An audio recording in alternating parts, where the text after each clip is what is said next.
Hello everyone, and welcome to this mini-series of 2 lectures, as Tamar explained to you. Today we'll concentrate on the early history of the holiday and Hanukkah lamps that were created in diaspora from the beginning, from the earliest that we know till the 19th century. And next week will be actually dedicated to my collection, as you heard, or more specifically about the lamps of Hanukkah that were created in the land of Israel, from the 19th century till modern time, and we'll see also some modern Chanukiot next week. Okay, so the topic is very complex, the history of Hanukkah. Before we start to look at the slides, I want to give you a short introduction about the history of the holiday and how it was created. Everyone heard something, you learned something at school, you read maybe some sources, but the picture is not so clear, we must say, in the conclusion. Although this is the last holiday that was joined the cycle of the Jewish year in the time of Chazal, in the time of the rabbis of old, we know less about it, about what happened exactly, and how to celebrate it than other traditional holidays of the Jewish year of the past, like Purim or Passover, Rosh Hashanah, especially the holidays that are mentioned in the Torah, that we have many commandments about them, and in Purim that Chazal made many of the commandments, but about Hanukkah we know actually very little. And although this event happened relatively more recent to the time of Chazal, we are speaking about the historical event of the rededication of the Temple of Jerusalem in the year 164 BCE, in the time of Judah and his brothers. This event that is not so far from the time of the Mishnah was more or less silenced or not talked about when the commandments for the holiday were beginning to shape up. So like for each of the holidays of the Jewish year, of the traditional Jewish year, we have a long discussion in the Talmud or even a whole tractate dedicated to each of the holidays, including for the smaller ones, like for Purim there is Masechet Megillah and so on, but for Hanukkah there is no tractate of its own. It's mentioned very little in the Mishnah and the Tosefta, and the only place that it's discussed what should be done on this holiday is in Interrupted Shabbat. Why Interrupted Shabbat? Because there is one of the central commandments of Shabbat is lighting candles, so lighting lights for the introduction of the holiday of Shabbat. So on that occasion, the rabbis were reminded that there is another holiday in which you light candles, and the question is even since when. Certainly from the time of Maccabees, there was no lighting of candles to commemorate the events. When we read, we have 2 books that were written more or less in the time of the Maccabees, and not in the time when the rededication of the temple took place, slightly later, but still in their time. And in these 2, Maccabees 1 and Maccabees 2, or these first books that tell the story, each one has a different story to tell us why the holiday was, why it started, why it's 8 days. So in Maccabees 1, we hear that on the 25th of Kislev, Judah the Maccabee liberated the temple of Jerusalem from the hands of the Greeks that made it impure. And so for the rededication of the temple, he decided to celebrate in the future these days. And 8 days, why? Because the dedication of the Temple of Solomon in the past, the first temple, was 8 days. So he repeats now that there is a new temple, sort of, the 8 days. In Maccabees 2, the second book, we hear another version that on that year, when they liberated the temple, they could not make the pilgrimage to Jerusalem on Sukkot like they used to. And since Sukkot was the most important pilgrimage holiday in antiquity, they wanted to celebrate it even later, so they celebrated it on the 25th of Kislev, and since Sukkot is 8 days, they celebrated 8 days. No mention whatsoever of anything about lights, of 8 days, of adding lights, diminishing lights, nothing about that, and we don't know that was done until the time of the Mishnah, when Jews started to light the Hanukkah lamp. So the first time that the story is mentioned, said in the Talmud, They don't mention so much, they don't elaborate on the victory of the Maccabees, and they prefer to emphasize the miracle that happened at that time that is not mentioned whatsoever in the book of Maccabees, and this miracle of the oil that was only for 1 day to light the temple menorah, and it lasted for 8 days, and since then, it says in the Talmud, in Interrupted Shabbat, we light every year 8 lights to commemorate this miracle. So they put the emphasis on the miracle, that whether it happened or not, we don't know. It's told the first time several centuries later. And also it's what scholars, modern scholars did use, that the rabbis of old did not want to emphasize the human victory, you can say, of the Maccabees over the Greeks. They did not like them so much. First of all, the Maccabees, remember, they were from the tribe of Levi. They were priests. Mattathias, the father of the 5 Maccabees, was a priest. And they are not supposed to be the kings. The kingdom is for Judah, not for the tribe of Levi. So they are not from descendants of the house of David. And they still took the kingdom. They made the kingdom and priesthood as one in Jerusalem, which was not against the theories of Chazal.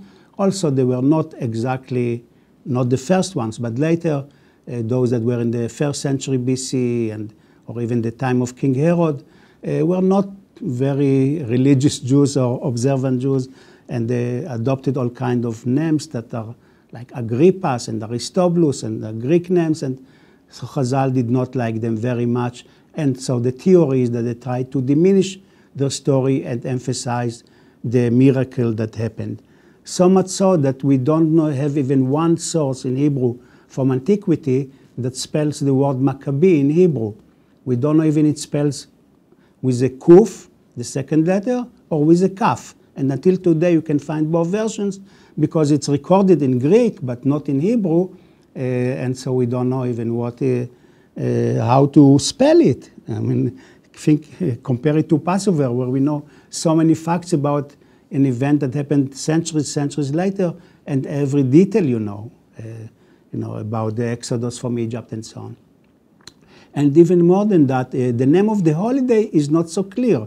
While for each of the holidays in the Torah we hear an explanation, and also for Purim, for Hanukkah we don't get any good explanation in the sources. So some say, and that's probably the most plausible explanation, that Hanukkah means the rededication of the temple by Judas. So Hanukkah is like lachnoch, to rededicate. But others say no, it can be another meaning. It can be an abbreviation. For example, it can be an abbreviation of Hanukkah, meaning that they stopped fighting or reconquer the temple on the 25th. Kafeh is 25. On the 25th, the last 2 letters, the 25th of the month of Kislev. And another theory that is expressed, with all these theories that I'm now telling you, are by Chazal, not by modern people. We repeat what we were told in antiquity and in Middle Ages. So one theory that comes from the Middle Ages, it's the word Hanukkah is all abbreviation for, and said in Hebrew and then translate, Chet Nerot ve'alacha kevet Hillel. 8 lights you light, and the halacha, how to do it, is according to Bet Hillel. Because there was a disputation in antiquity between Bet Hillel and Bet Shammai. What do you do? Do you light 8 lights and diminish one every day, or you begin with one and end another? And actually this discussion reflects maybe another reason why Hanukkah was celebrated at that time. And we celebrated on 25th of Kislev, which is a day that is close to the days are short at this period, and they begin to be extended. And to celebrate that in antiquity, they lighted lights on these days of the winter to thank the gods, whatever nation it was, that the days are getting longer. So some say the lighting of the candles is not even related to the miracle, but and Bet Hillel wanted to show that they share the common belief of the people, so they asked to add lights, while Bet Shammai wanted to show the miracle, and they say we should diminish so that we don't do like the others and we celebrate lighting many lights, but we begin with many and go to less because we are not like the others and so on. So even this is something to to be thinking of. And I just want to remind you that Christmas is also a holiday of lights that is celebrated on the 25th of December. And there is, of course, close proximity between the two. And so there are many, as I said, mysteries about this holiday. So for all these reasons that I mentioned now, and there are some others, the holiday was celebrated through one item mainly. And this is the Hanukkah lamp about which we are going to speak.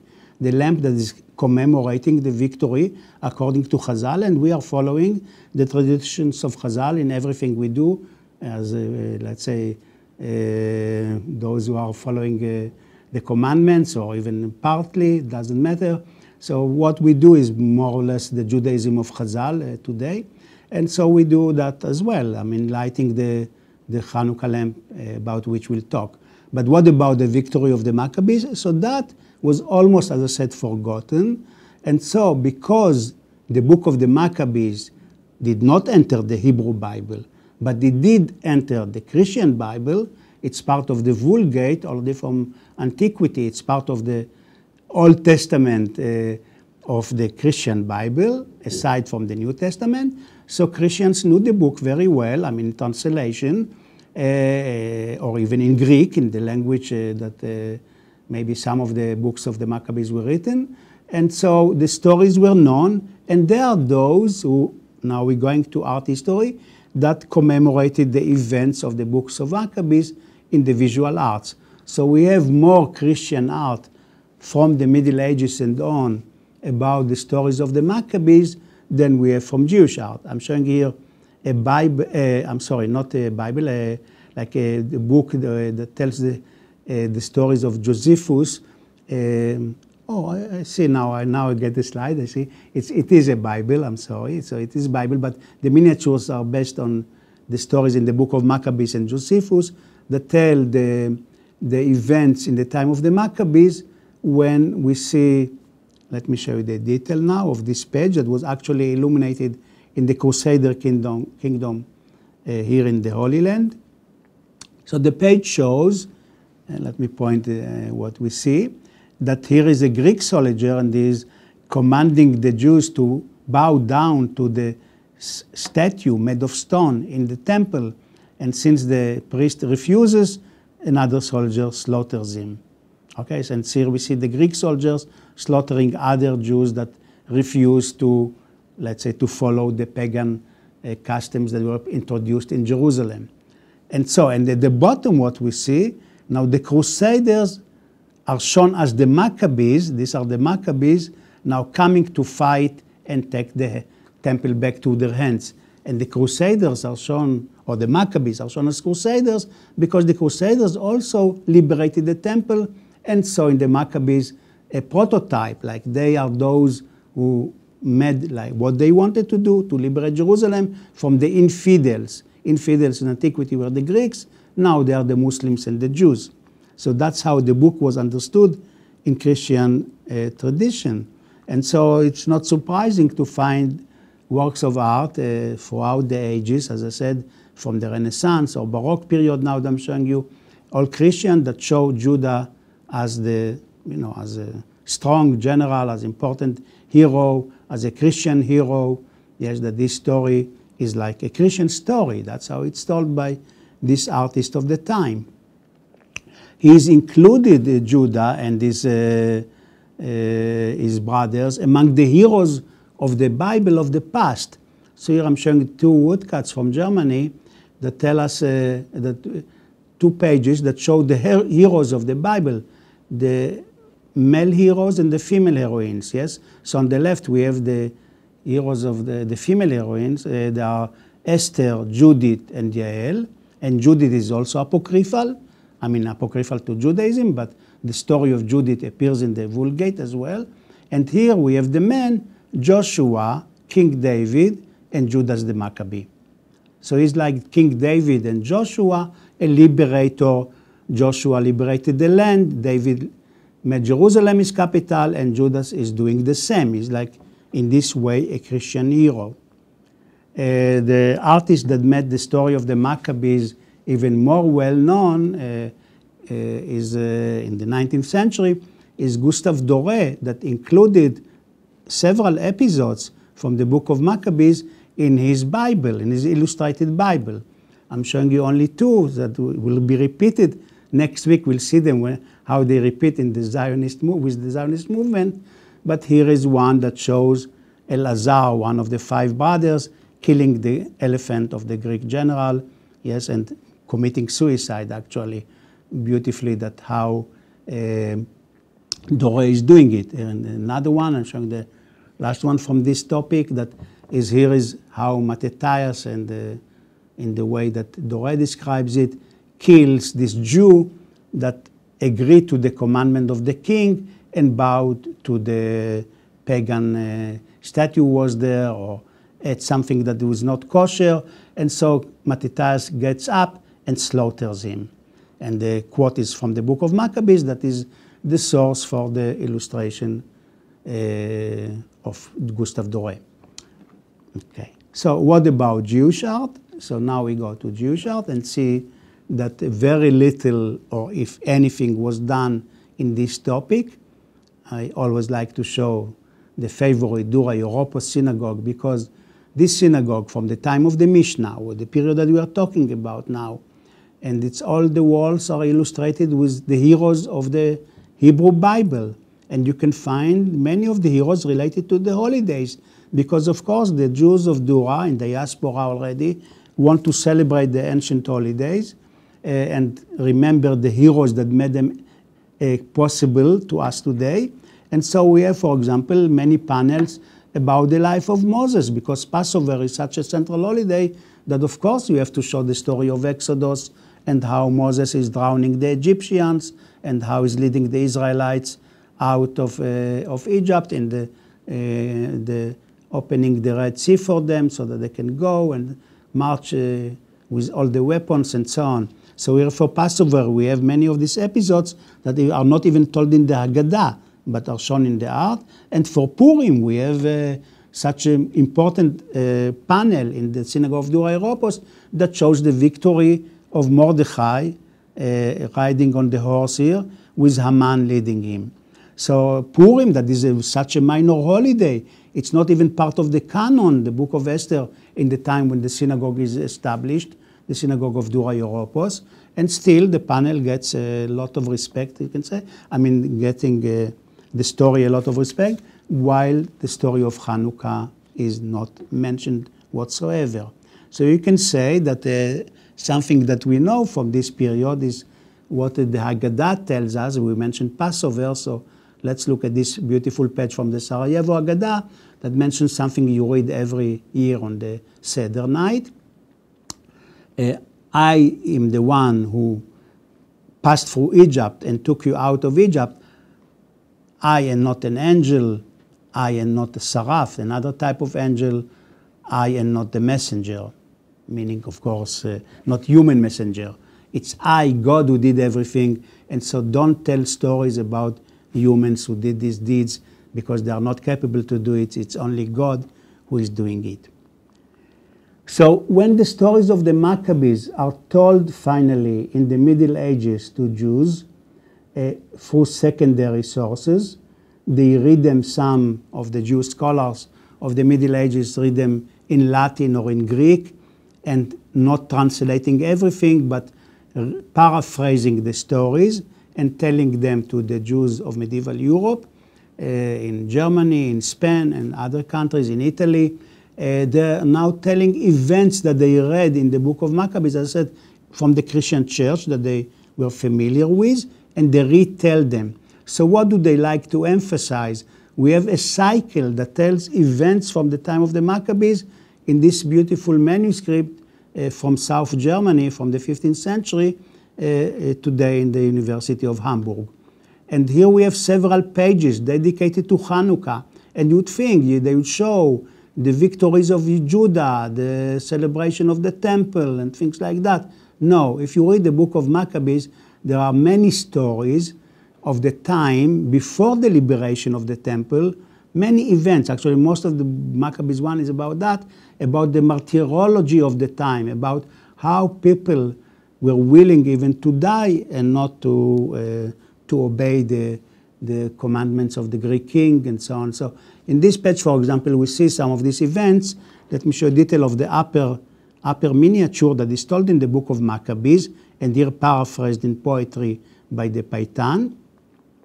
So we see two women hung on a tree with the ropes tied to their breasts, and because they circumcised their sons against the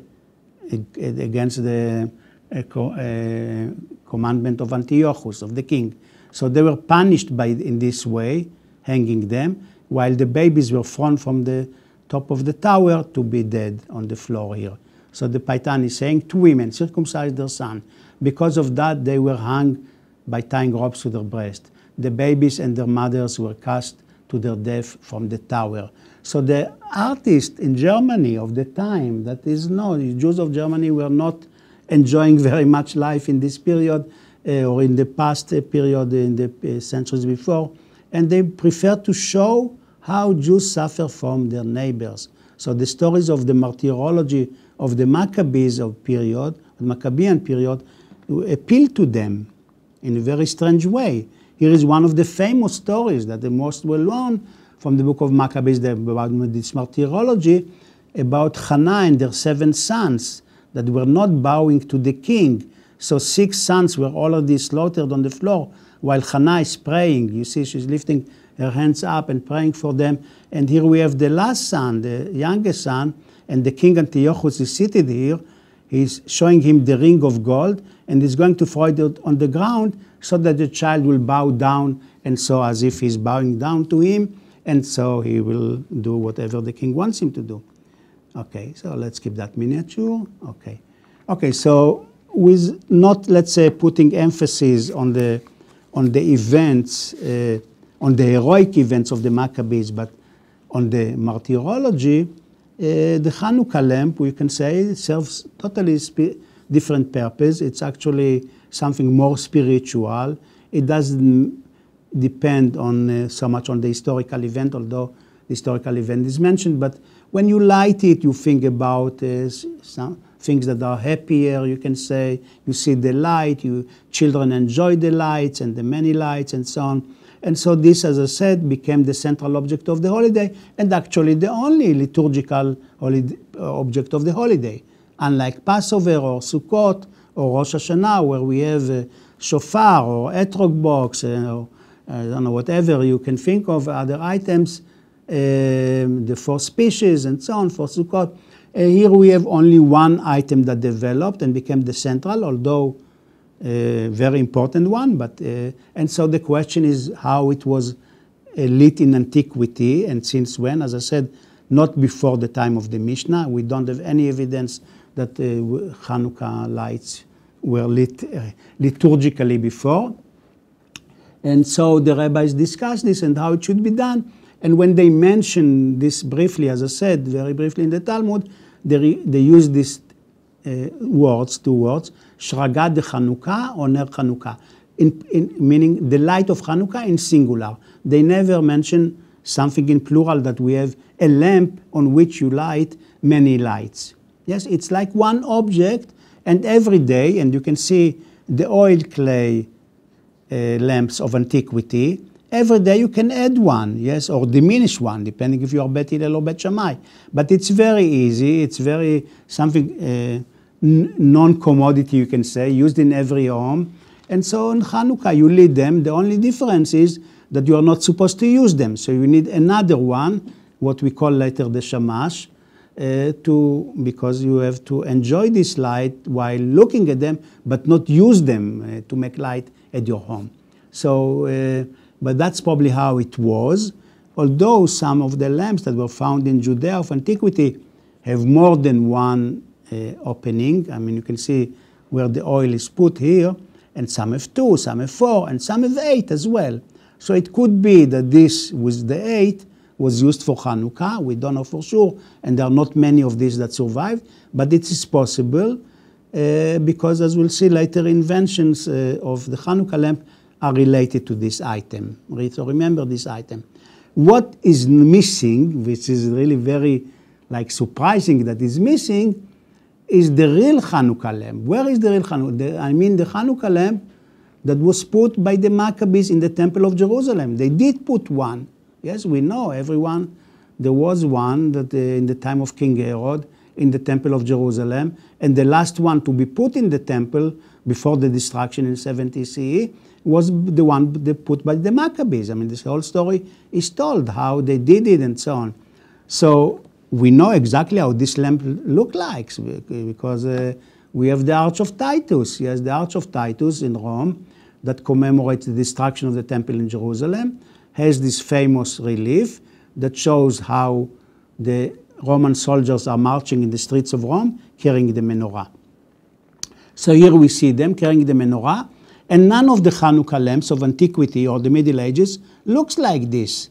Although, for example, the Jews of Italy could have seen the menorah on the Arch of Titus. They could go in Rome, those that were in the ghetto of Rome could see it, and there were other sources, there are many copies of it, and so on. They preferred to avoid it. Because again, maybe, of what I said before, this is the menorah of the Maccabees that they don't, and also they don't want to show that the Hanukkah lamp is like the temple menorah of the Maccabees. So here we are coming now with a new item in Judaism, the Hanukkah lamp that develops as something independent and not related directly or visually to the temple menorah, which is surprising in a way, but this is how it happened.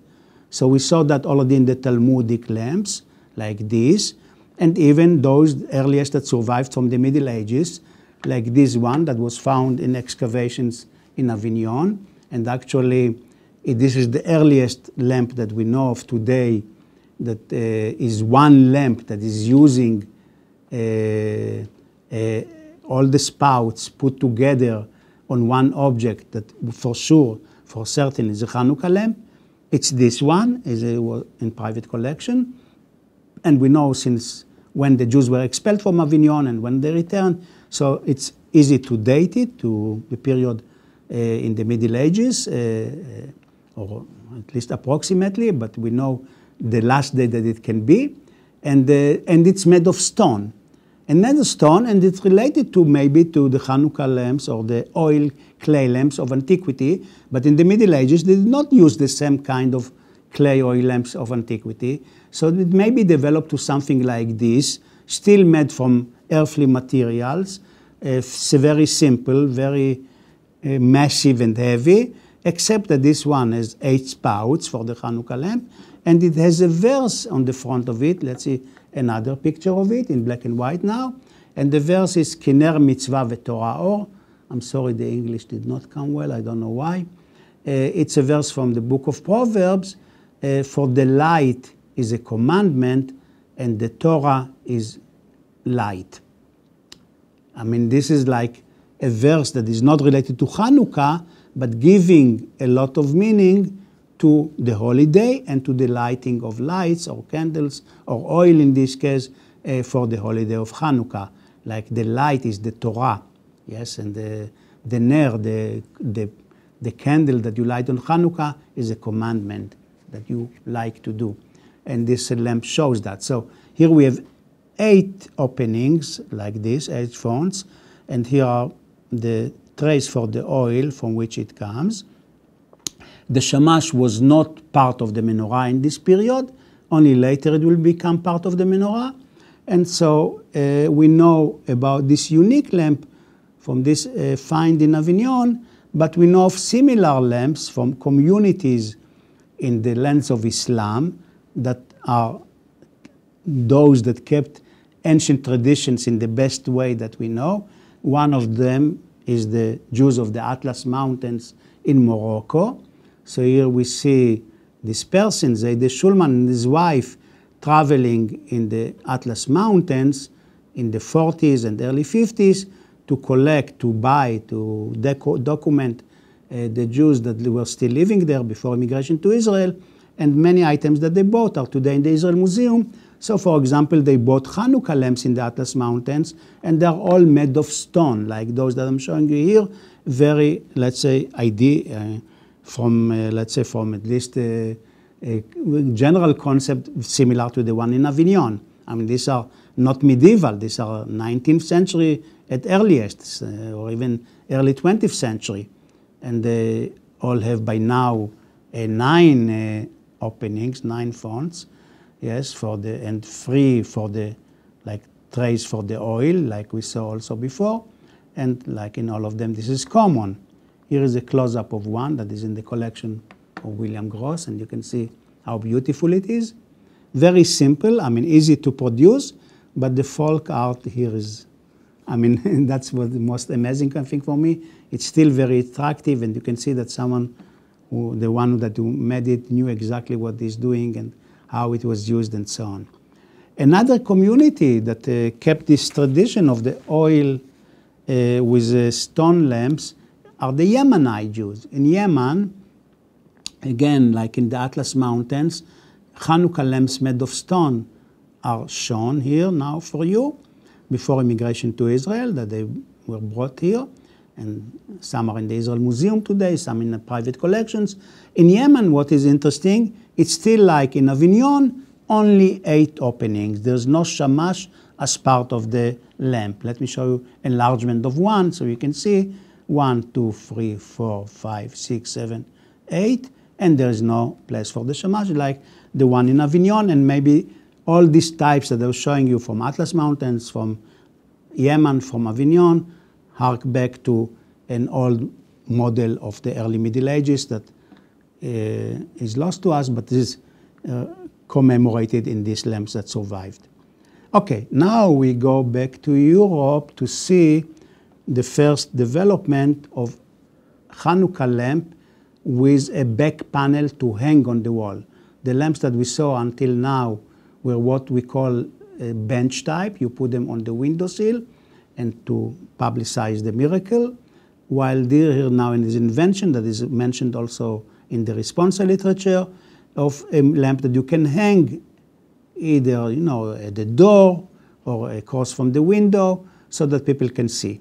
So the inventor of this lamp is unknown to us, of course, they are not signed, and we have 4 copies of this type of lamp in 4 different museums that have a back panel in the shape of triangle and a place where to hang the lamp, and below the triangle, inside the triangle, you can say, there is like this pattern, and below an arcade of arches.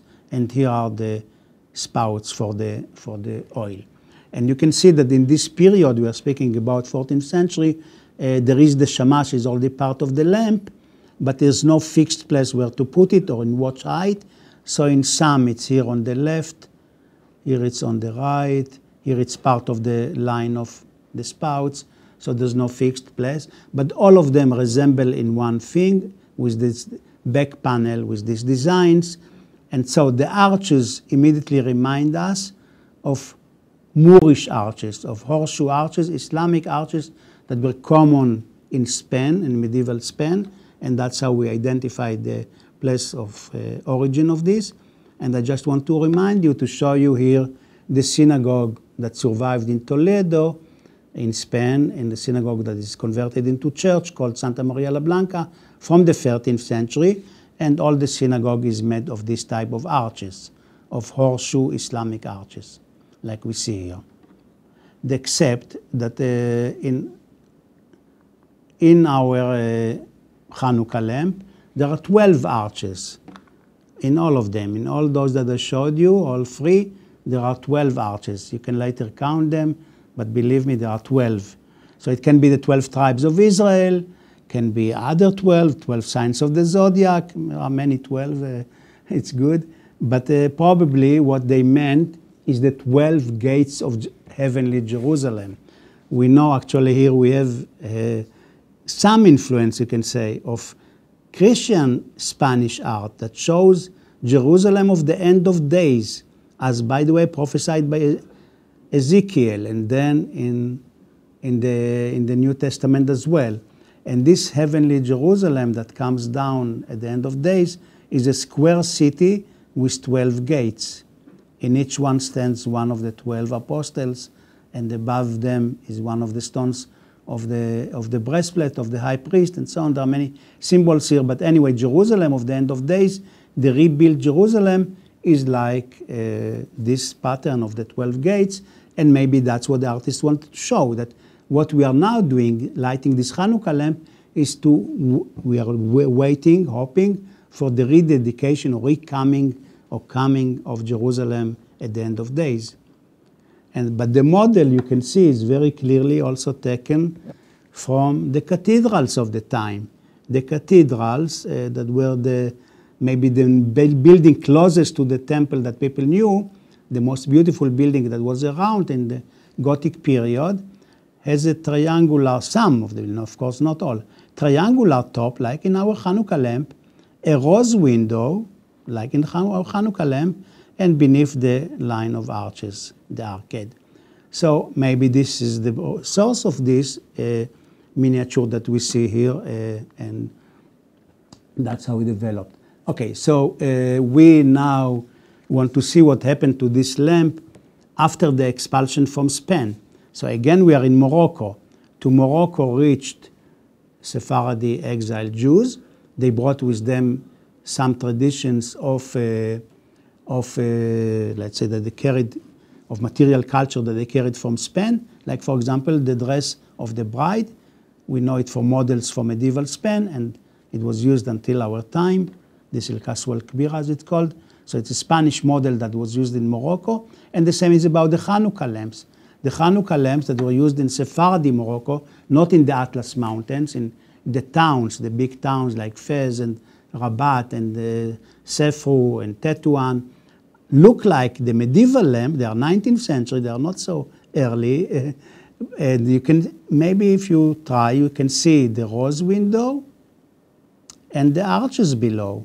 Yes, also here, the rose window, what remains of it, but it's definitely based on this model that is meaningless in Morocco, but they kept the tradition of how this lamp looked like from the Sephardi period. Here are two other examples that you can see that even the number of the roses can be more than one, because the numbers don't play now any meaning. It's not based on a real building, and the arches can be 3 or 4 or 5.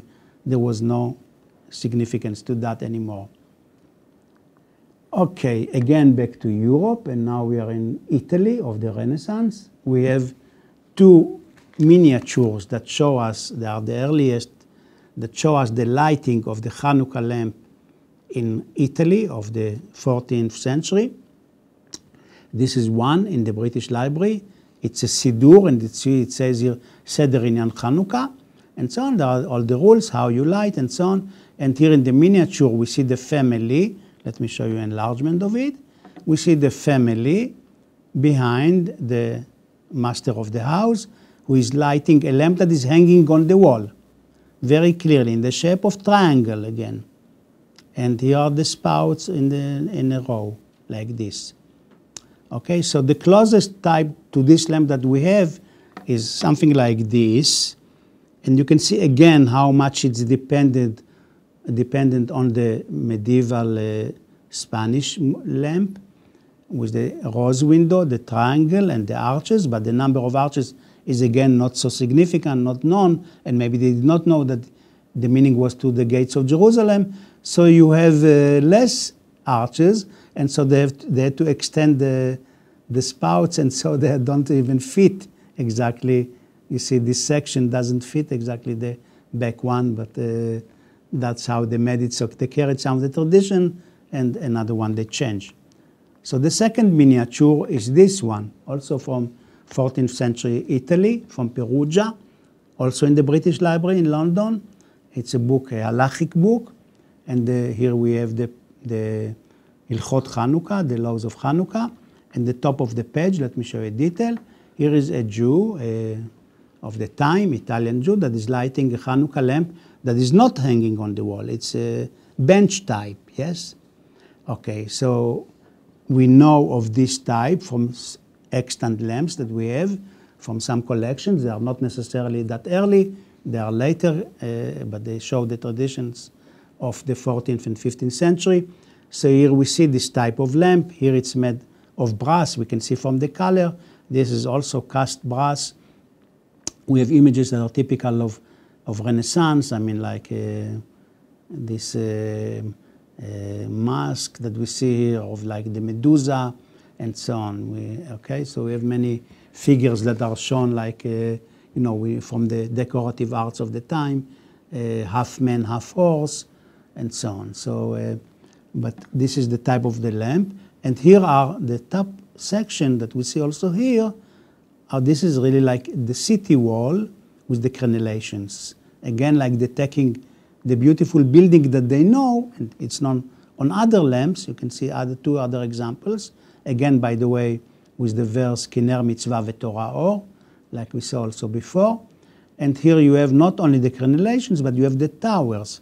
So when we look at the palaces, the public palaces of Renaissance Italy, like Palazzo Pubblico of Siena here, you can see the same type of crenellations and the towers, that is here, yes, and the same, like here is now the most beautiful building that you want to show your temple of the future to look like.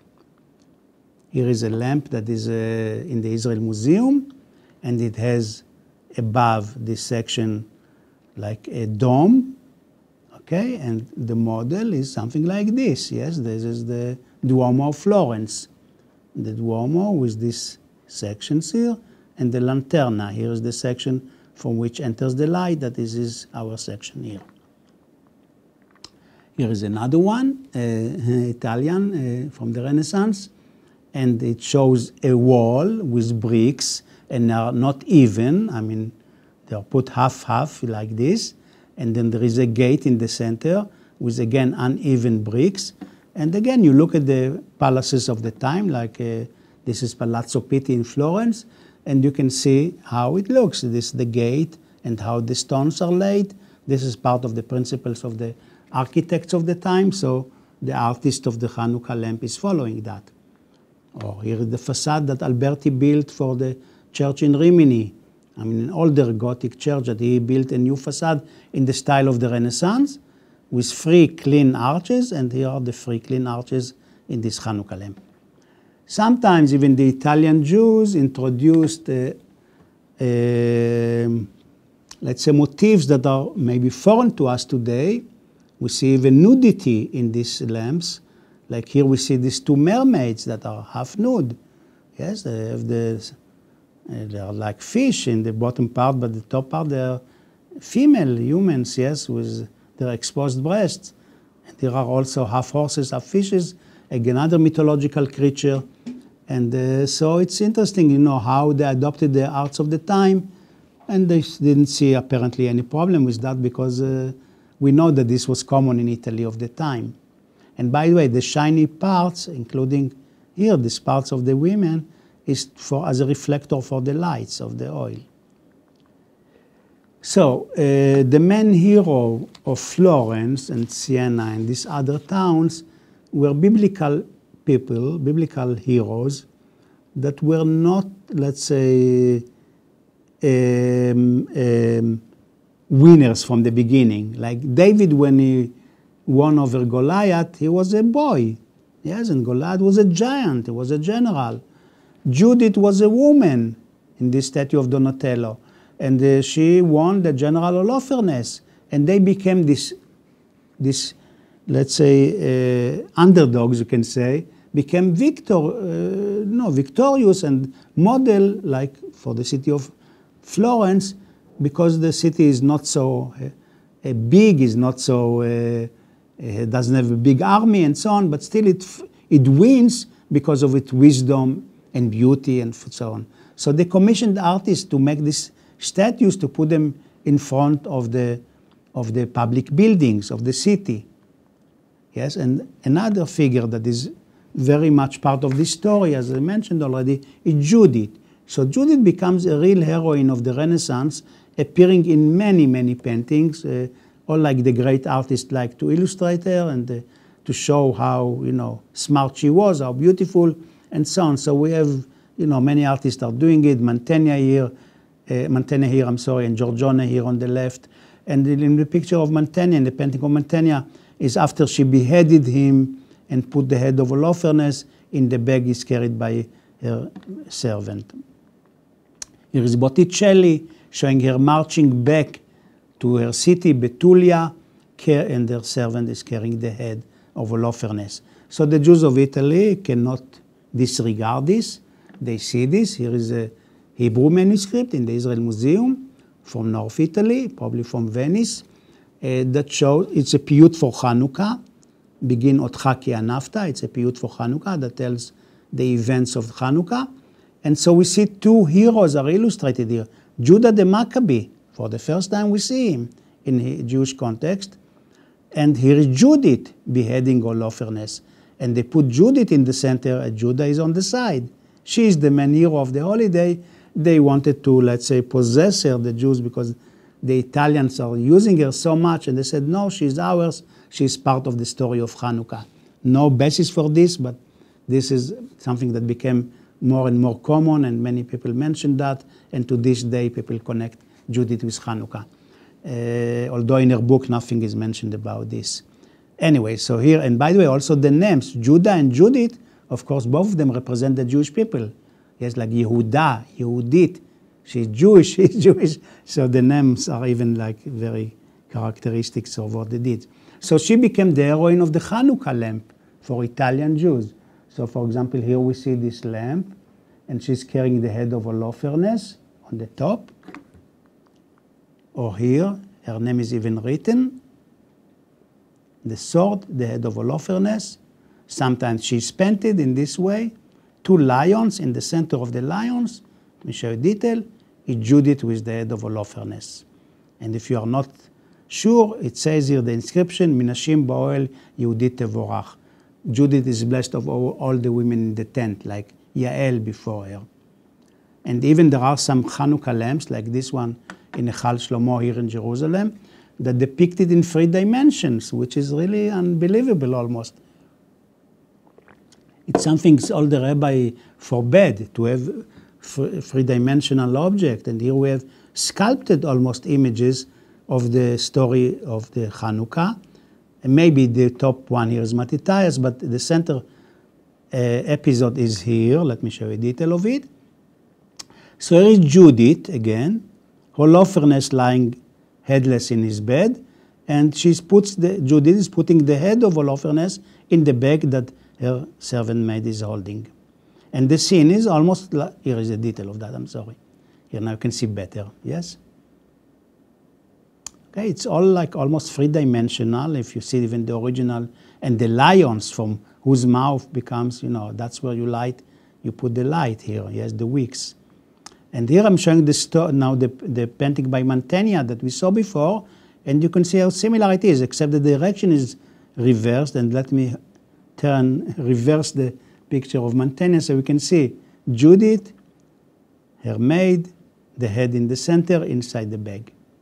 Okay, so that's the episode that we see on this Hanukkah lamp that is more than one copy, by the way.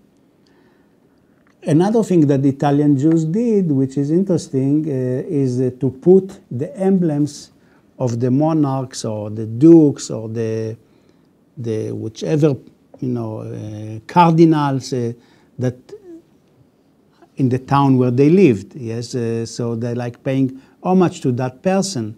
So here on this lamp, you see there is a shield here, in the center of which there is coat of arms. Let me show you detail. Okay, and above the coat of arms there are two putti, naked boys, naked angels, holding an object here. This object with tassels here, I'm showing you, is the head of the cardinal. Yes, the Italian cardinal. That's how it looks like. That's what you see here. And this is emblem. So they are thanking him. So that they publicize the miracle, but at the same time they want to say, we are here, we can celebrate Hanukkah, and we are, everything we do is okay because of you, because you are allowing us to do it. And so that you won't be so, let's say, shocked by this. Even on some books that were printed at the time, like this book printed in the city of Riva in northern Italy. And it's a book of halachot, Sefer Rav Alfas, halachot of Rabbi Alfasi. And we see, so it says that the book was printed by the authorities and by the permission of the Cardinal Christopher Madruzzi. And this emblem is here, like in our Hanukkah lamp. This is a cardinal's emblem with the head of the cardinal again, and the tassels that you see here, and the emblem here. Even part of the emblem is the Agnus Dei, the symbol of Jesus. It's part of his emblem, so they put it on the book of Halachot and the title page. And this allows us now, in the few minutes that we have, to move through some other countries to see how this was done in a more or less similar manner. For example, here we are in Austria now, and so we see dominating this Hanukkah lamp is an eagle that is the symbol of the monarch again. Or in this lamp, in the Gross collection that you see here, there is not only the emblem of the card of the ruler, but even his portrait. Okay, you see it here. Let me show enlargement of it. So this is him, and this is him in a painting, beneath his emblem, and with his long hair and so on. He is part of the Hanukkah lamp. In Amsterdam, it's the symbol of Amsterdam that you can see on the lamps. Yes, or let's go now to the most famous one, is the double-headed eagle in the Russian Empire. Yes, in different parts of the empire this was used, and so we have quite a few Hanukkah lamps with a double-headed eagle, like in these two, and it says the Heroines Hanukkah. What's the connection between the double-headed eagle and the miracle of Hanukkah? It's like seems like such a contradiction, but it's not really. They are thanking the ruler, but at the same time they are thanking, of course, God, because the ruler, and you can see, for example, on some of the Mizrach tablets from these regions, on the Mizrach tablet, on the head, the double-headed eagle on his, let's say, belly is written the name of God, and around him.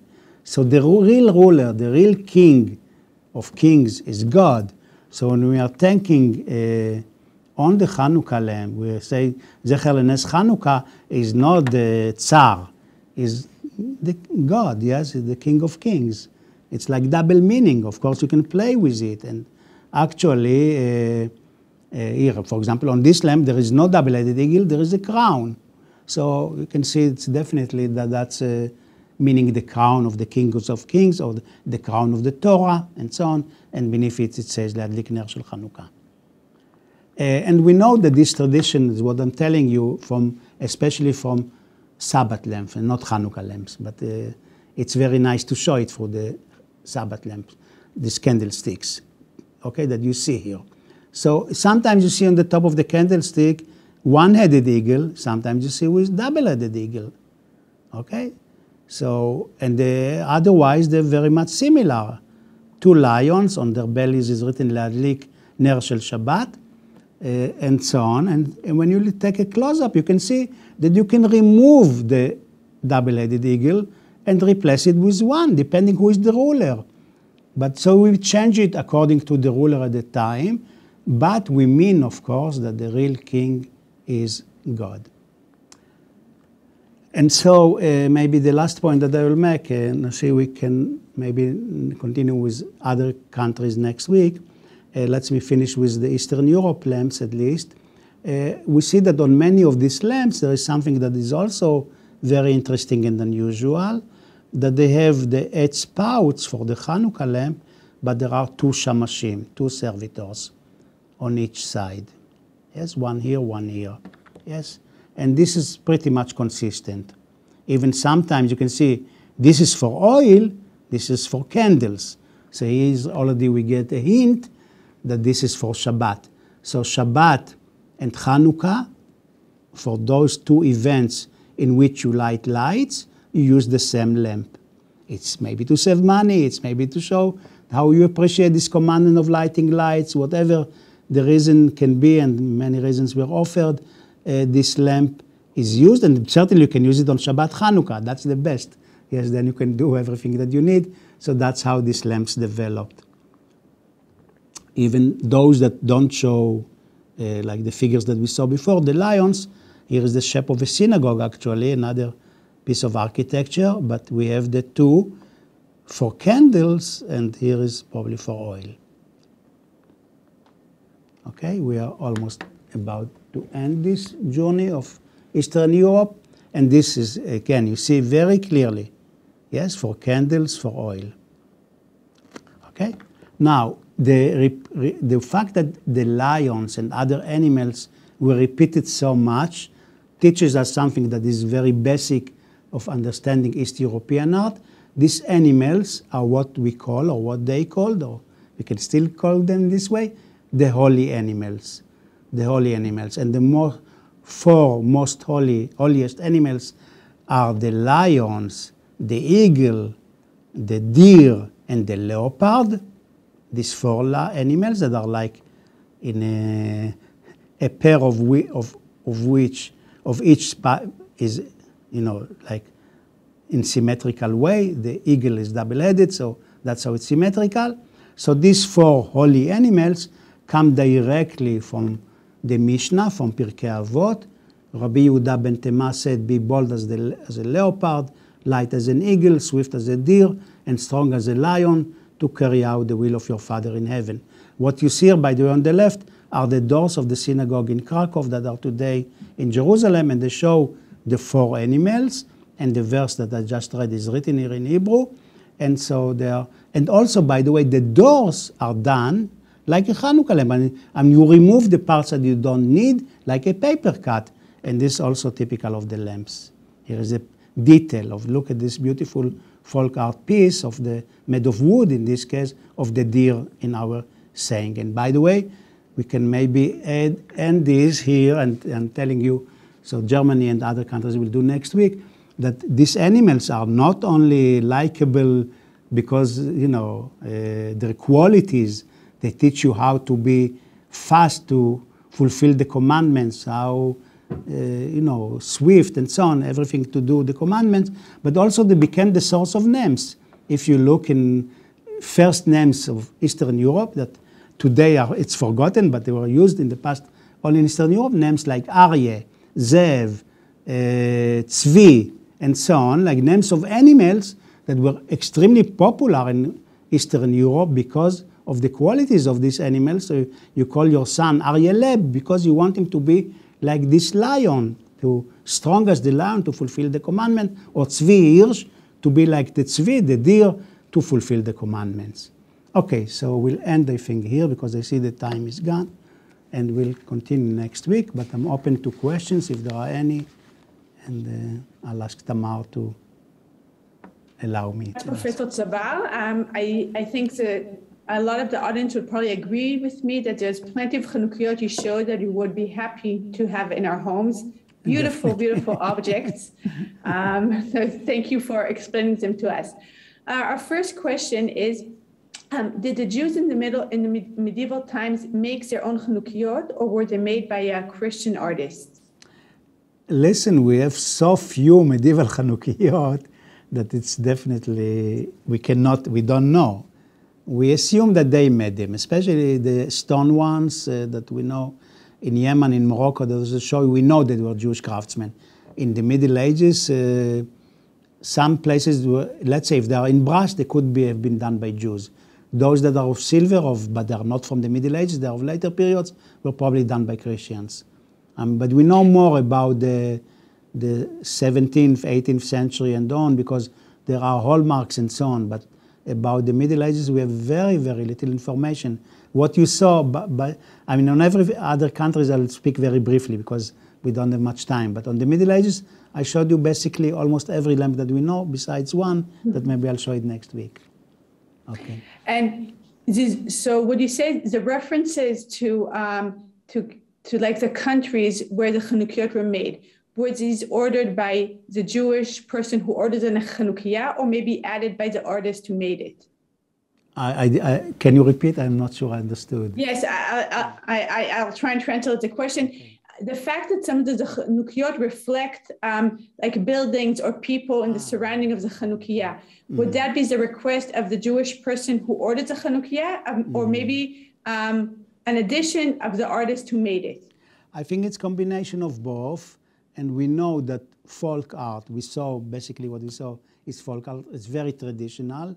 Once a pattern is created, is repeated many times, especially if it seems to be successful. There's no issue of copyright or to be the genius artist that creates one. So in the past, this wasn't the big issue like we look at it today. And it's very, I think it's, the ideas came from the Jews, but the technique and the way that it was done and the emblems that were put, the symbols that were put at the end are taken from around. And they were sometimes Judaized, and we know why they selected them, but then they look like a church. We say, how could it be? But for the Jews, they read it differently. I mean, you can read the visual symbol in many ways, and I think it was also convenient for them that it looks like something familiar to everybody, but for them it means maybe something else also. We know it because the same animals, for example, appear also in Polish art, but they have totally different meaning. No one in Poland would think of a deer painted in a church to be a symbol from Pirkei Avot. This is only Jewish. Or Chayot Mishorerot, the animals that are singing the praise of God. We see them sometimes holding musical instruments. Of course, this is very Jewish. So, but the shape of the animal or the selection of them is from the place. This is what they knew. These are the animals that were, around. All right, another question. You mentioned and showed us that quite a few of the Chanukiot don't have a shamash. So Hannah would like to know basically why is that? Why do some not have this piece? Well, the commandment is to light 8 lights. But accompanying that is you are not allowing to use them. So in order to be not to use them, you need another light. So that's how the shamash was invented. It's not really part of the commandment. It's just to make it possible, to make it working. So you don't really need the shamash to be part of the lamp. It became part of the lamp, and you can say today we don't even need it because we have electricity every home. You don't light the lights for Hanukkah in the darkness. And so it's redundant, but we do it because that's the tradition. Again, showing how traditional we are in this respect, and we cannot think of a Hanukkah lamp without the shamash, but it's really not part of the lamp because it's not part of the commandment. The commandment is about 8 lights, and that's it.